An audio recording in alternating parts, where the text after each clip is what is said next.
Ahoy again! It's KURT Vonnegut's birthday today, so I recorded an essay of his from the book Palm Sunday. It's his reaction to being a banned book author. In March of this year, someone threw a brick through the glass doors of the KURT Vonnegut Museum and Library in Indianapolis, Indiana. My first thought when I learned this was, "You're a little late to the party, aren't you?" I mean, I had thought of KURT Vonnegut as a banned book author as being something from the 1980s moral panic. But I guess the current moral panic and book banning may have caused someone to think, "Oh, right, we still hate Vonnegut too." I like to picture a guy watching all this book panic about LGBTQ characters and really wanting to get in on the action, and all he could think of to do was this. So you can probably guess the age of the brick thrower as a person having been cognizant enough to remember the movie Footloose. This act of vandalism is a reminder, though, that people calling books pornographic or some kind of grooming agenda is a thing that is always around. It simmers and sometimes boils over, and the targets of their anger may shift, but it never really goes away, and it's almost always about protecting the children. My personal opinion about this current wave of book bans and gentle hatred is that it's never about protecting children or even protecting polite society. That's pretty obvious. It is specifically about inflicting cruelty disguised as guardianship. This is a movement of cynical nihilists who rarely actually believe any of the garbage they say or do. They simply harbor enough anger and malice to force their blind rage on something weaker than they are. So yes, bullies. Of course, all of this is bad, but why they harbor these urges is specific to the persons themselves and whatever happened to them in life to make them that way. These weak-minded and damaged people are just marks for a grift. The grift is the cynical nihilists who direct them through groups like the so-called Moms for Liberty. Think of it as a pyramid scheme. At the top are a small group of people who will say or do anything outrageous for money, power, or attention. They formulate a message of cruelty and broadcast it specifically to find these marks, and mobilize their rage and fear in the service of their movement. It might be a grift for money in the form of views on social media or selling their own books and speaking gigs, but it's also a grift of loneliness. By offering a community of like-minded, rage-filled bullies to associate with under some kind of legitimacy. It's a rage cult.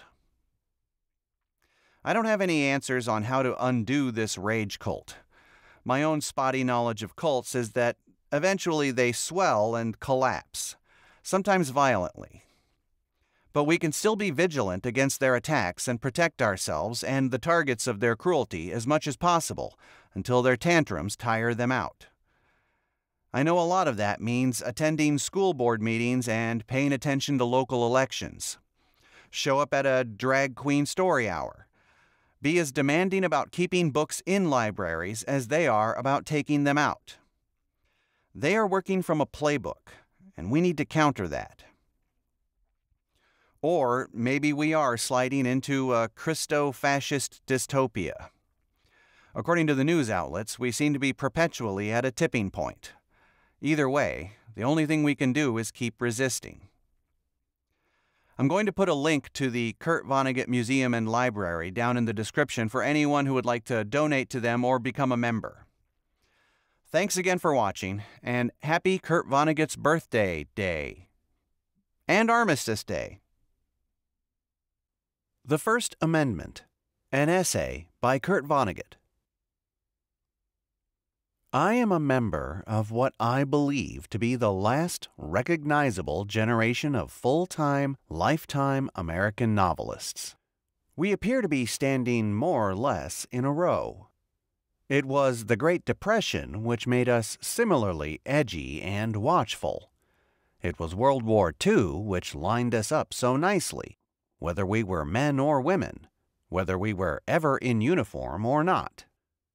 It was an era of romantic anarchy in publishing which gave us money and mentors willy-nilly while we learned our craft. Words printed on pages were still the principal form of long-distance communication and stored information in America when we were young. No more.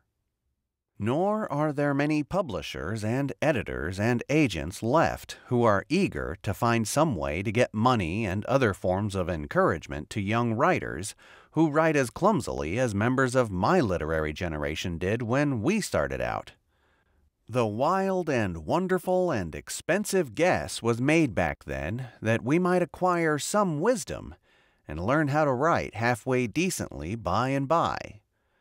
Writers were needed that much back then. It was an amusing and instructive time for writers, for hundreds of them. Television wrecked the short story branch of the industry, and now accountants and business school graduates dominate book publishing. They feel that money spent on someone's first novel is good money down a rat hole. They are right. It almost always is. So, as I say, I think I belong to America's last generation of novelists. Novelists will come one by one from now on, not in seeming families, and will perhaps write only 1 or 2 novels and let it go at that. Many will have inherited or married money.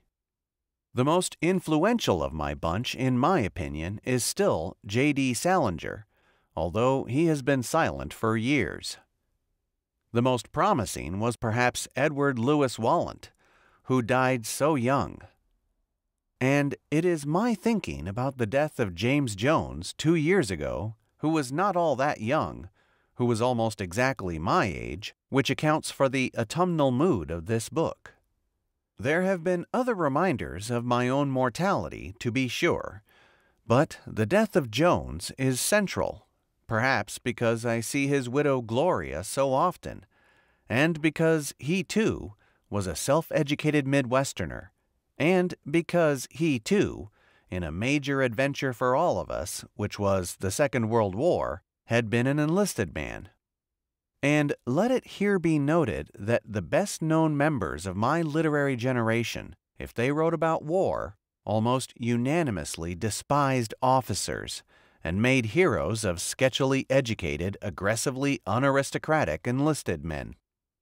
James Jones told me one time that his publisher and Ernest Hemingway's, Charles Scribner's Sons, had once hoped to get Jones and Hemingway together, so that they could enjoy each other's company as old warriors. Jones declined, by his own account, because he did not regard Hemingway as a fellow soldier. He said Hemingway in wartime was free to come and go from the fighting as he pleased, and to take time off for a fine meal or woman or whatever. Real soldiers, according to Jones, damn well had to stay where they were told, or go where they were told, and eat swill, and take the worst the enemy had to throw at them, day after day, week after week. It may be that the most striking thing about members of my literary generation, in retrospect, will be that we were allowed to say absolutely anything without fear of punishment. Our American heirs may find it incredible, as most foreigners do right now, that a nation would want to enforce as a law something which sounds more like a dream, which reads as follows. Congress shall make no law respecting an establishment of religion, or prohibiting the free exercise thereof, or abridging the freedom of the press, or the right of the people peaceably to assemble, and to petition the government for a redress of grievances. How could a nation with such a law raise its children in an atmosphere of decency? It couldn't. It can't. So the law will surely be repealed soon for the sake of the children. And even now, my books, along with books by Bernard Malamud and James Dickey and Joseph Heller and many other first-rate patriots, are regularly thrown out of public school libraries by school board members who commonly say that they have not actually read the books, but that they have it on good authority that the books are bad for children. My novel, Slaughterhouse-Five, was actually burned in a furnace by a school janitor in Drake, North Dakota, on instructions from the school committee there. And the school board made public statements about the unwholesomeness of the book. Even by the standards of Queen Victoria, the only offensive line in the entire novel is this: "Get out of the road, you dumb motherfucker!" This is spoken by an American anti-tank gunner to an unarmed American chaplain's assistant during the Battle of the Bulge in Europe in December 1944, the largest single defeat of American arms, the Confederacy excluded, in history. The chaplain's assistant had attracted enemy fire. So, on November 16, 1973, I write as follows to Charles McCarthy of Drake, North Dakota. Dear Mr. McCarthy, I am writing to you in your capacity as chairman of the Drake School Board. I am among those American writers whose books have been destroyed in the now famous furnace of your school. Certain members of your community have suggested that my work is evil. This is extraordinarily insulting to me. The news from Drake indicates to me that books and writers are very unreal to you people. I am writing this letter to let you know how real I am. I want you to know, too, that my publisher and I have done absolutely nothing to exploit the disgusting news from Drake. We are not clapping each other on the back, crowing about all the books we will sell because of the news.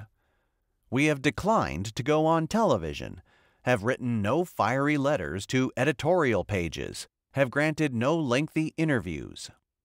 We are angered and sickened and saddened. And no copies of this letter have been sent to anybody else. You now hold the only copy in your hands. It is a strictly private letter from me to the people of Drake, who have done so much to damage my reputation in the eyes of their children and then in the eyes of the world. Do you have the courage and ordinary decency to show this letter to the people, or will it, too, be consigned to the fires of your furnace? I gather from what I read in the papers and hear on television that you imagine me, and some other writers too, as being sort of rat-like people who enjoy making money from poisoning the minds of young people. I am in fact a large, strong person, 51 years old, who did a lot of farm work as a boy, who is good with tools. I have raised 6 children, 3 of my own and 3 adopted. They have all turned out well. 2 of them are farmers. I am a combat infantry veteran from World War II and hold a Purple Heart. I have earned whatever I own by hard work. I have never been arrested or sued for anything. I am so much trusted with young people and by young people that I have served on the faculties of the University of Iowa, Harvard, and the City College of New York. Every year, I receive at least a dozen invitations to be commencement speaker at colleges and high schools. My books are probably more widely used in schools than those of any other living American fiction writer. If you were to bother to read my books, to behave as educated persons would, you would learn that they are not sexy, and do not argue in favor of wildness of any kind.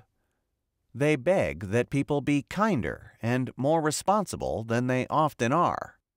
It is true that some of the characters speak coarsely. That is because people speak coarsely in real life. Especially soldiers and hard-working men speak coarsely. And even our most sheltered children know that. And we all know, too, that those words don't really damage children much. They didn't damage us when we were young. It was evil deeds and lying that hurt us. After I have said all this, I am sure you are still ready to respond in effect. Yes, yes, but it still remains our right and our responsibility to decide what books our children are going to be made to read in our community. This is surely so. But it is also true that if you exercise that right and fulfill that responsibility in an ignorant, harsh, un-American manner, then people are entitled to call you bad citizens and fools. Even your own children are entitled to call you that. I read in your newspaper that your community is mystified by the outcry from all over the country about what you have done. Well, you have discovered that Drake is a part of American civilization, and your fellow Americans can't stand it that you have behaved in such an uncivilized way. Perhaps you will learn from this that books are sacred to free men for very good reasons, and that wars have been fought against nations which hate books and burn them. If you are an American, you must allow all ideas to circulate freely in your community, not merely your own. If you and your board are now determined to show that you, in fact, have wisdom and maturity when you exercise your powers over the education of our young, then you should acknowledge that it was a rotten lesson you taught young people in a free society when you denounced and then burned books you hadn't even read. You should also resolve to expose your children to all sorts of opinions and information in order that they will be better equipped to make decisions and to survive. Again, you have insulted me, and I am a good citizen, and I am very real. That was 7 years ago. There has so far been no reply. At this very moment, as I write in New York City, Slaughterhouse-5 has been banned from school libraries not 50 miles from here. A legal battle begun several years ago rages on.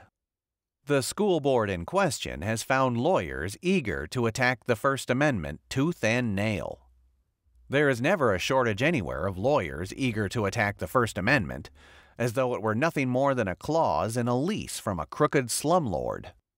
At the start of that particular litigation, on March 24th of 1976, I wrote a comment for the op-ed page of the Long Island edition of the New York Times. It went like this: "A school board has denounced some books again, out in Levittown this time. One of the books was mine. I hear about un-American nonsense like this twice a year or so. One time out in North Dakota, the books were actually burned in a furnace.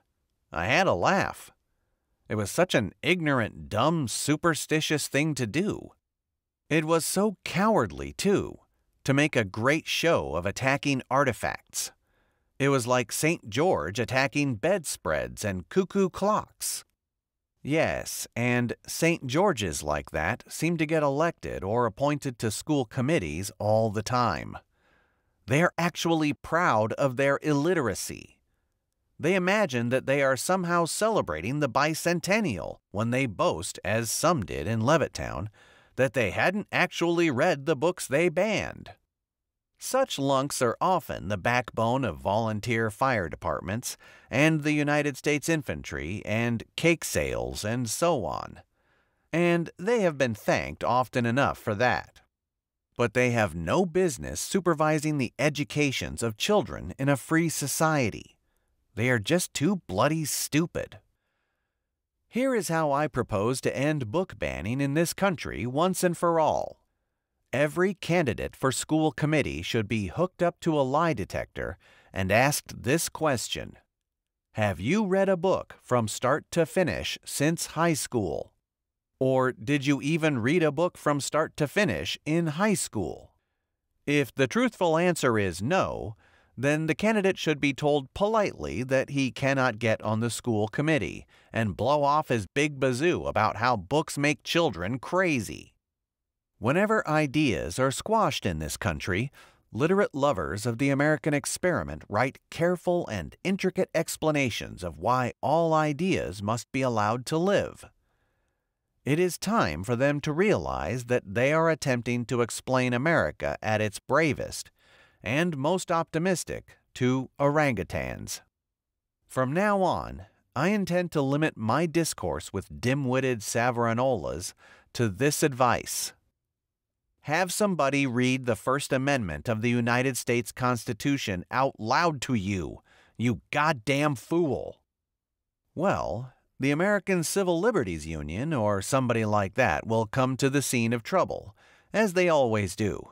They will explain what is in the Constitution and to whom it applies. They will win. And there will be millions who are bewildered and heartbroken by the legal victory, who think some things should never be said, especially about religion. They are in the wrong place at the wrong time. Hi-ho. Why is it so ordinary for American citizens to show such scorn for the First Amendment? I discussed that some at a fundraiser for the American Civil Liberties Union at Sands Point, New York, out on Long Island on September 16, 1979. The house where I spoke, incidentally, was said to be the model for Gatsby's house in F. Scott Fitzgerald's The Great Gatsby. I saw no reason to doubt the claim. I said this in such a setting. I will not speak directly to the ejection of my book Slaughterhouse-Five from the school libraries of Island Trees. I have a vested interest. I wrote the book after all, so why wouldn't I argue that it is less repulsive than the school board says? I will speak of Thomas Aquinas instead. I will tell you my dim memories of what he said about the hierarchy of laws on this planet, which was flat at the time. The highest law, he said, was divine law, God's law. Beneath that was natural law, which I suppose would include thunderstorms and our right to shield our children from poisonous ideas and so on. And the lowest law was human law. Let me clarify this scheme by comparing its parts to playing cards. Enemies of the Bill of Rights do the same sort of thing all the time, so why shouldn't we? Divine law, then, is an ace. Natural law is a king. The Bill of Rights is a lousy queen. The Thomist hierarchy of laws is so far from being ridiculous that I have never met anybody who did not believe it right down to the marrow of his or her bones. Everybody knows that there are laws with more grandeur than those which are printed in our statute books. The big trouble is that there is so little agreement as to how these grander laws are worded.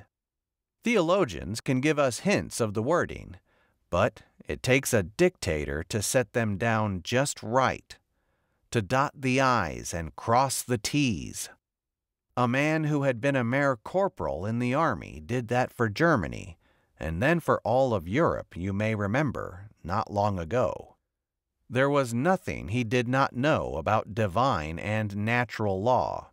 He had fistfuls of aces and kings to play. Meanwhile, over on this side of the Atlantic, we were not playing with a full deck, as they say, because of our Constitution. The highest card anybody had to play was a lousy queen, contemptible human law. That remains true today. I myself celebrate that incompleteness, since it has obviously been so good for us. I support the American Civil Liberties Union because it goes to court to insist that our government officials be guided by nothing grander than human law. Every time the circulation of this idea or that one is discouraged by an official in this country, that official is scorning the Constitution and urging all of us to participate in far grander systems. Again, divine or natural law. Cannot we, as libertarians, hunger for at least a little natural law? Can't we learn from nature at least without being burdened by another person's idea of God? Certainly. Granola never harmed anybody, nor the birds and bees, not to mention milk. God is unknowable. But nature is explaining herself all the time. What has she told us so far? That blacks are obviously inferior to whites for one thing, and intended for menial work on white man's terms. This clear lesson from nature, we should remind ourselves from time to time, allowed Thomas Jefferson to own slaves. Imagine that. What troubles me most about my lovely country is that its children are seldom taught that American freedom will vanish if, when they grow up, and in the exercise of their duties as citizens, they insist that our courts and policemen and prisons be guided by divine or natural law. Most teachers and parents and guardians do not teach this vital lesson because they themselves never learned it, or because they dare not. Why dare not? People can get into a lot of trouble in this country and often have to be defended by the American Civil Liberties Union for laying the groundwork for the lesson, which is this: that no one really understands nature or God. It is my willingness to lay this groundwork, and not sex or violence, which has got my poor book in such trouble in Island Trees, and in Drake, North Dakota, where the book was burned, and in many other communities too numerous to mention. I have not said that our government is anti-nature and anti-God. I have said that it is non-nature and non-God, for very good reasons that could curl your hair. Well, all good things must come to an end, they say. So American freedom will come to an end too, sooner or later. How will it end? As all freedoms end, by the surrender of our destinies to the highest laws. To return to my foolish analogy of playing cards, kings and aces will be played. Nobody else will have anything higher than a queen. There will be a struggle between those holding kings and aces. The struggle will not end. Not that the rest of us will care much by then, until somebody plays the ace of spades. Nothing beats the ace of spades. I thank you for your attention. I spoke at Gatsby's house in the afternoon. When I got back to my own house in New York City, I wrote a letter to a friend in the Soviet Union, Felix Kuznetsov, a distinguished critic and teacher and an officer in the Union of Writers of the USSR in Moscow. The date on the letter is the same as the date of the Sands Point oration. There was a time when I might have been half-bombed on booze when writing such a letter so late at night, a time when I might have reeked of mustard gas and roses as I punched the keys. But I don't drink anymore. Never in my life have I written anything for publication while sozzled, but I certainly used to write a lot of letters that way. No more. Be that as it may, I was sober then and am sober now, and Felix Kuznetsov and I had become friends during the previous summer at an ecumenical meeting in New York City sponsored by the Charles F. Kettering Foundation of American and Soviet literary persons, about 10 to a side. The American delegation was headed by Norman Cousins and included myself and Edward Albee and Arthur Miller and William Styron and John Updike. All of us had been published in the Soviet Union. I am almost entirely in print over there, with the exception of Mother Night and Jailbird. Few, if any, of the Soviet delegates had had anything published here, and so their work was unknown to us. We Americans were told by the Soviets that we should be embarrassed that their country published so much of our work, and that we published so little of theirs. Our reply was that we would work to get more of them published over here, but that we felt too that the USSR could easily have put together a delegation whose works were admired and published here, and that we could easily have put together a delegation so unfamiliar to them that its members could have been sewer commissioners from Fresno, as far as anybody in the Soviet Union knew. Felix Kuznetsov and I got along very well at any rate. I had him over to my house, and we sat in my garden out back and talked away the better part of an afternoon. But then, after everybody went home, there was some trouble in the Soviet Union about the publication of an outlaw magazine called Metropole. Most of Metropole's writers and editors were young, impatient with the structures placed on their writings by old poops. Nothing in Metropole, incidentally, was nearly as offensive as calling a chaplain's assistant a dumb motherfucker. But the Metropole people were denounced, and the magazine was suppressed, and ways were discussed for making life harder for anyone associated with it. So Albee and Styron and Updike and I sent a cable to the Writers' Union, saying that we thought it was wrong to penalize writers for what they wrote, no matter what they wrote. Felix Kuznetsov made an official reply on behalf of the union, giving the sense of a large meeting in which distinguished writer after distinguished writer testified that those who wrote for Metropole weren't really writers, that they were pornographers and other sorts of disturbers of the peace, and so on. He asked that his reply be published in the New York Times, and it was published there. Why not? And I privately wrote to Kuznetsov as follows. Dear Professor Kuznetsov, Dear Felix, I thank you for your prompt and frank and thoughtful letter of August 20, and for the supplementary materials which accompanied it. I apologize for not replying in your own beautiful language, and I wish that we both might have employed from the first a more conversational tone in our discussion of the Metropole affair. I will try to recapture the amiable, brotherly mood of our long talk in my garden here about a year ago. You speak of us in your letter as American authors. We do not feel especially American in this instance, since we spoke only for ourselves, without consulting with any American institution whatsoever. We are simply authors in this case, expressing loyalty to the great and vulnerable family of writers throughout the world. You and all other members of the Union of Writers surely have the same family feelings. Those of us who sent the cable are so far from being organized that I have no idea what sorts of replies the others may be making to you. As you must know, your response to our cable was printed recently in the New York Times, and perhaps elsewhere. The controversy has attracted little attention.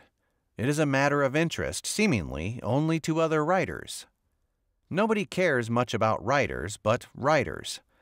And if it weren't for a few of us, like the signers of the cable, I wonder if there would be anybody to care about writers, no matter how much trouble they were in. Should we too stop caring? Well, I understand that our cultures are so different that we can never agree about freedom of expression. It is natural that we should disagree, and perhaps even commendable. What you may not know about our own culture is that writers such as those who signed the cable are routinely attacked by fellow citizens as being pornographers or corrupters of children or celebrators of violence and persons of no talent, and so on.